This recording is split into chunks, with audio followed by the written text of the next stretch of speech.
निरंजन अलख निरंजन हो अलख निरंजन।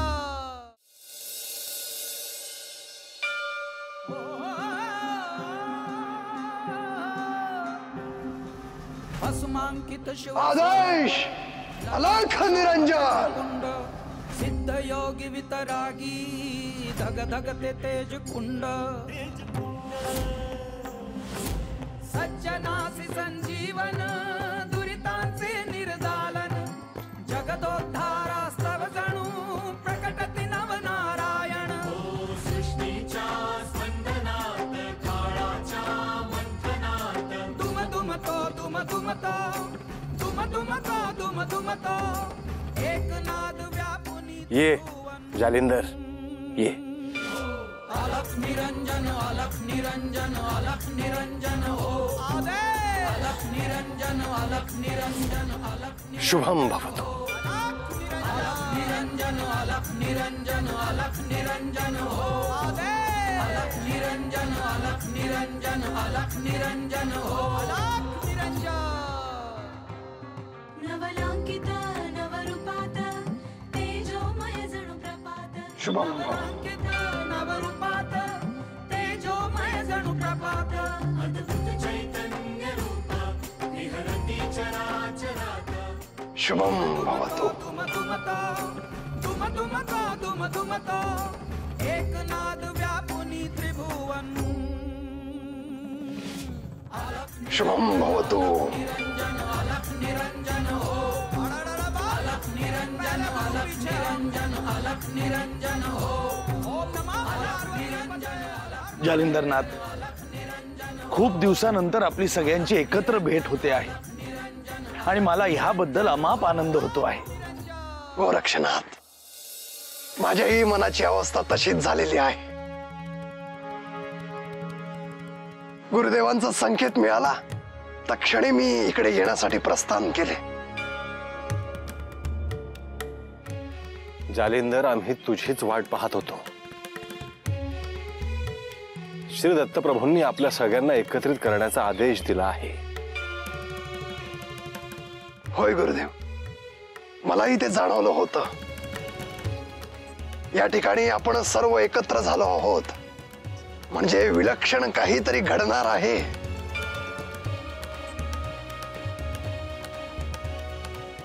जालिंदरनाथ,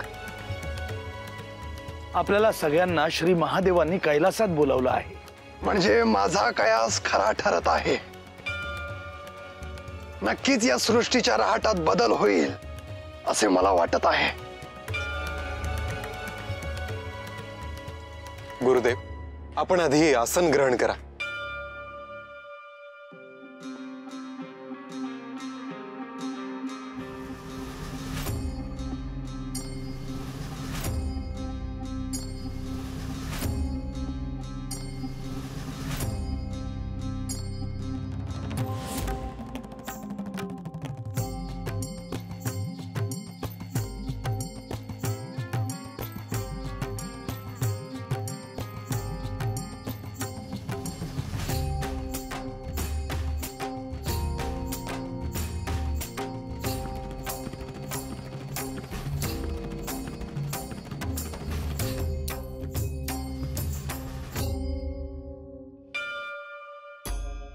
गहिनी, तुझी प्रगती होत आहे हे पाहून मला आनंद झाला।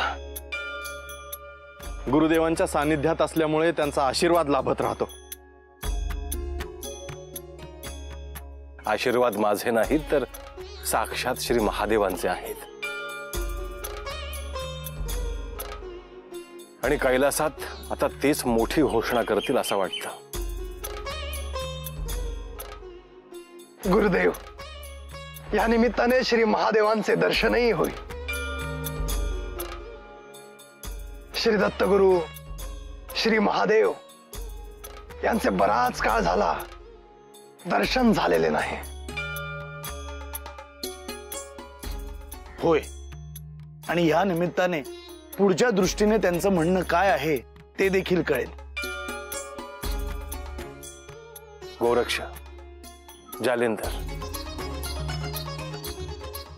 पुढील नाथ येण्याचे संकेत मला मिळाले आहेत।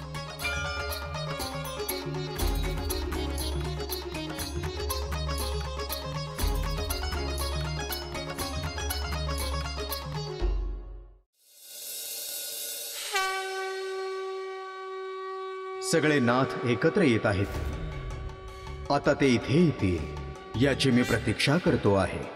किती मोठा काळ लोटला, कोणत्याही नाथांची भेट नाही, कोणी कैलासात आलं नाही. पार्वती, सगळ्या नाथांचं अखंड कार्य सुरू आहे. ते अहोरात्र मनुष्याच्या आणि एकूण जीवसृष्टीच्या कल्याणासाठी कार्य करत आहेत. त्यांच्याकडे वेळ कुठे असणार? मी समजू शकते, पण मच्छिंद्र, गोरक्ष बालपणी इथे राहिलेत. त्यांनी तरी इथे येऊन जावं असं वाटतं मला. पार्वती, सगळ्या नाथांवर ते तुझं मातृप्रेम आहे. तेवढंच नाही, मी त्यांना त्यांच्या कार्यात सहाय्यभूत होत असते. हो, ठाऊक आहे. नाथांची कुलस्वामिनी आहेस तू. होय, ते आले की काय सांगणार आहात तुम्ही त्यांना?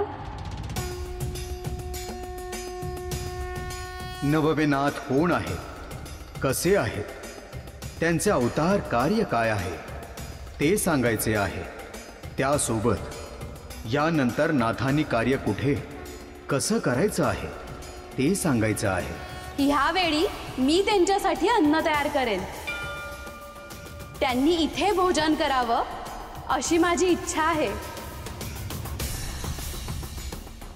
म्हणजे मोठा सोहळाच आहे इथे.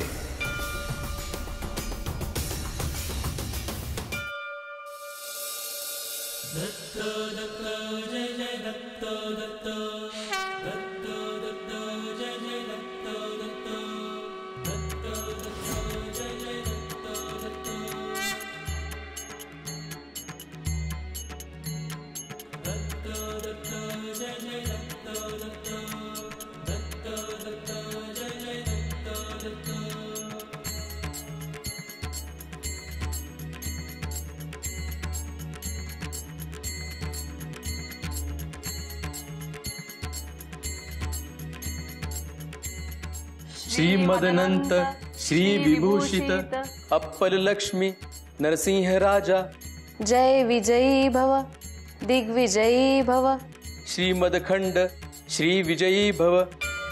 गुरुदेव दत्त गुरुदेव दत्त गुरुदेव दत्त.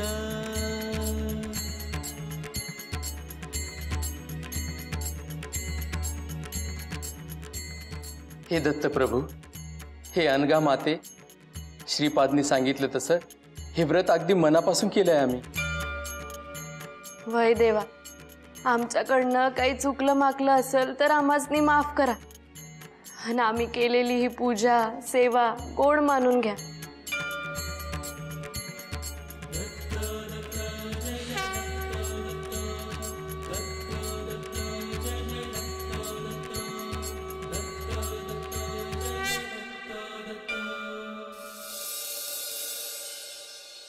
पीठिका पूर नित्य विहारा मधुमती दत्ता मंगल रूपा.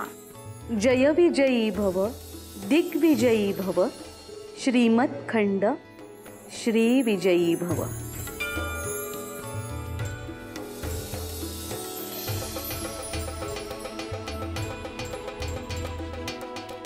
अद्भुत.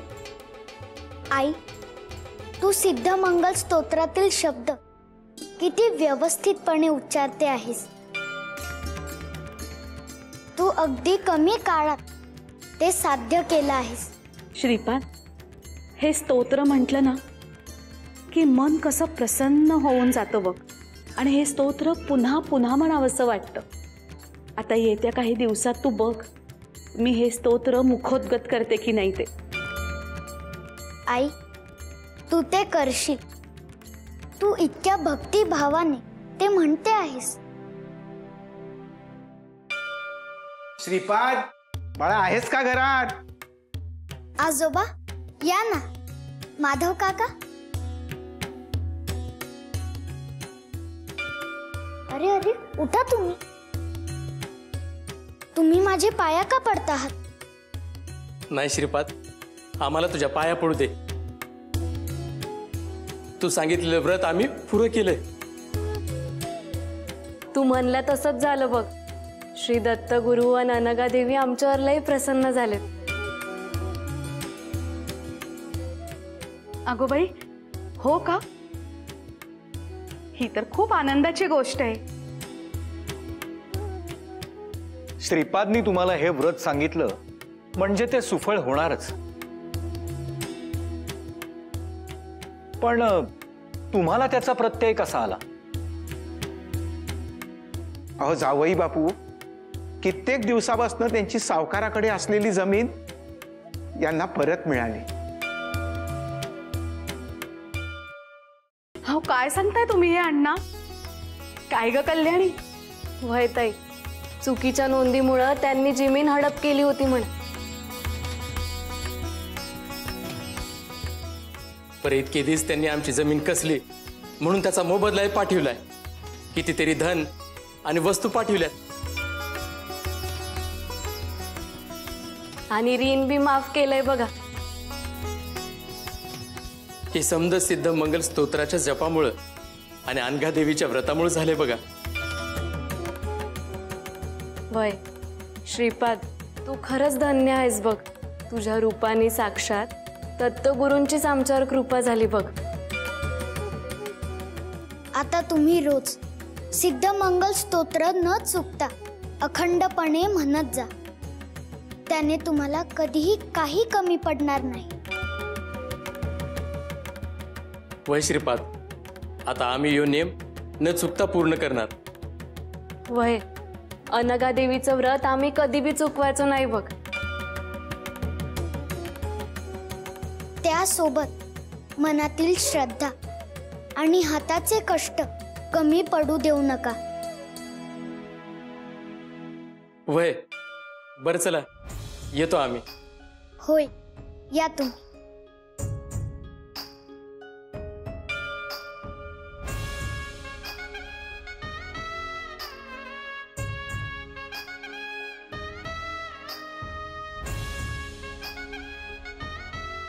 या दोघांच्या मनासारखं झालेलं बघून किती छान वाटलं. श्रीपाद, मी सुद्धा हे व्रत नित्य नियमाने करणार आहे आता. पिताश्री, तुमची काय मनोकामना आहे? आम्हाला अखंड तुझा सहवास हवाय श्रीपाद. पिताश्री, देहानेच मी तुमच्या सोबत असण्याची आवश्यकता नाही. मी मनाने कायम तुमच्या सोबत असेल. गुरुदेव दत्त.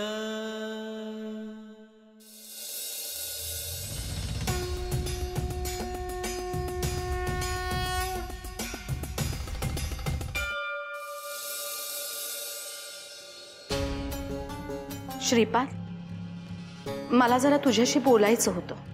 बोल नाही.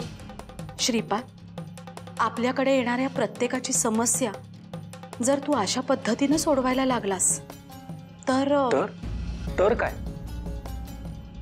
तर आपल्या समोर वेगळेच प्रश्न निर्माण होतील. श्रीपाद लोकांच्या अडचणी सोडवतो, त्याने आपल्या समोर प्रश्न कसे निर्माण होतील? अहो, असं काय करताय तुम्ही? श्रीपाद लोकांच्या समस्या सोडवतो हे जर सगळीकडे पसरलं तर आपल्या घरासमोर लोकांची रीघ लागेल. अहो, लोक आस्थेनं येत राहणार आणि इथे आल्यावर आपल्या दुःखाचं निवारण होणारच असं त्यांना वाटायला लागेल. मग त्यात अडचण काय? अहो, असं काय करताय तुम्ही? लोकांच्या अपेक्षा वाढत जाणार नाहीत का? आणि जर त्या अपेक्षा श्रीपाद पूर्ण करू शकला नाही तर लोकांचा रोष पत्करावा लागेल. आणि समाज कसा आहे हे एव्हाना तुम्हाला माहिती झालंय ना हो. समाजाचं भलं करणारा माणूस त्यांना वंद्य असतो, पण जेव्हा तोच माणूस लोकांची समस्या सोडवू शकत नाही तेव्हा हा समाज त्या माणसाला घालून पाडून बोलतो. बाळा, तू ऐक माझं. तुला जे काही कार्य करायचं असेल ना ते थोडं मर्यादा घालून कर बाळा. अगं, असं कसं करता येईल सुमती? श्रीपाद जे कार्य करतोय ते त्याला करावंच लागेल. आपण त्याला आड येता कामा नये. आपल्याला जेवढं सहाय्य त्याला करता येईल तेवढंच आपण करावे. आई, पिताश्री, आजपर्यंत तुम्ही मला जे सहकार्य केलं आहे त्यामुळेच मी लोकांच्या अडचणी सोडवू शकलो. तुम्ही माझं संगोपन केलं, तुम्ही माझी काळजी घेता, म्हणूनच मी हे करू शकतो. श्रीपाद, बाळा, तुझी काळजी वाटली म्हणून मी हे सगळं बोलायला आले तुझ्याशी. तुझ्या कार्याच्या आड यावं असं मला अजिबात वाटत नाही रे. पण देवाला सोडून इतर कुणाच्याही समोर नतमस्तक होताना, नम्र होताना लोक 100 वेळा विचार करतात. पाषाणाला घडवून त्याला लोक परमेश्वर मानायला लागतात, त्याची पूजा अर्चा करतात, त्याच्यासमोर नतमस्तक होतात. पण परमेश्वराचा अंश असलेल्या संतांना लोक सहजासहजी स्वीकारत नाहीत.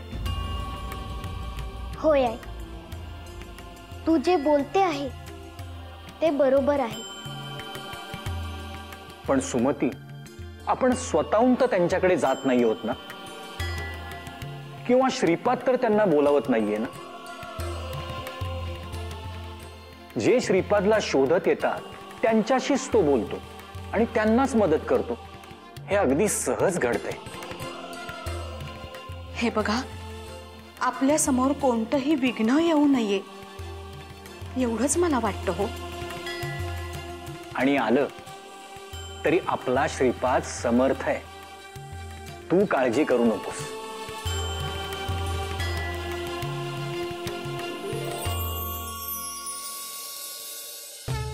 गुरुदेव, आपण आज्ञा करावी, म्हणजे आपण सगळेच कैलासाकडे प्रस्थान करूया. होय जालिंदर, चला आपण सगळे कैलासाकडे प्रस्थान करूयात.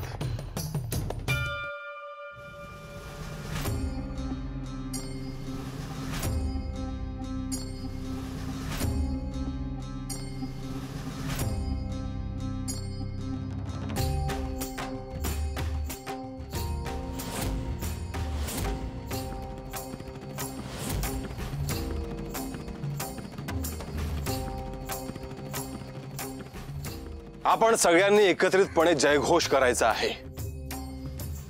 आदेश! अलख निरंजन!